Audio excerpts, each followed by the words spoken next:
ನಮಸ್ಕಾರ, ನಾನು ಪ್ರಭಾಕರ್ ಬಿ ಕುಂದರ್. ವಸಂತಿ ಸಿನಿಮಾದಲ್ಲಿ ಒಂದು ಪಾತ್ರ ಮಾಡಿದ್ದೀನಿ.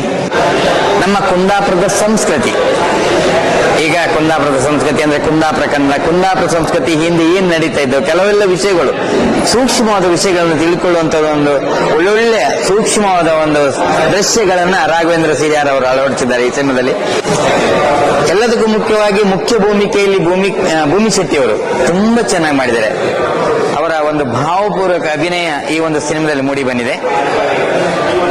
ಮತ್ತೆ ಮುಖ್ಯವಾಗಿ ನಮ್ಮ ಸುತ್ತಮುತ್ತ ಇರುವಂತಹ ಕ್ಯಾಶ್ಯೂ ಫ್ಯಾಕ್ಟರಿ ಅಂದ್ರೆ ಗೇರು ಬೀಜದ ಫ್ಯಾಕ್ಟರಿ, ಈ ಗೇರು ಬೀಜದ ಫ್ಯಾಕ್ಟರಿ ಕೂಡ ಅಂದ್ರೆ ಪ್ರತಿಯೊಬ್ರು ಕೂಡ ಈ ಗೇರು ಬೀಜ ಫ್ಯಾಕ್ಟರಿ ಹೋಗೋರು ಇರುವ ಈ ಸಿನಿಮಾವನ್ನು ನೋಡ್ಬೇಕು. ಯಾಕಂತ ಹೇಳಿದ್ರೆ ನಮ್ಮಲ್ಲಿ ಇವತ್ತ ಜೀವನ ಹೇಗೆ ನಡೀತಾ ಇದೆ, ಈ ಒಂದು ಗೇರು ಬೀಜ ಫ್ಯಾಕ್ಟರಿಗಳಿಂದ ಸಂಸಾರ ಹೇಗೆ ನಡೆಸ್ತಾ ಇದ್ದಾರೆ ಅನ್ನೋದನ್ನ ತಿಳ್ಕೊಳ್ಬಹುದು. ಅಷ್ಟು ಒಳ್ಳೆ ಒಂದು ಸಿನಿಮಾ ವಸಂತಿ.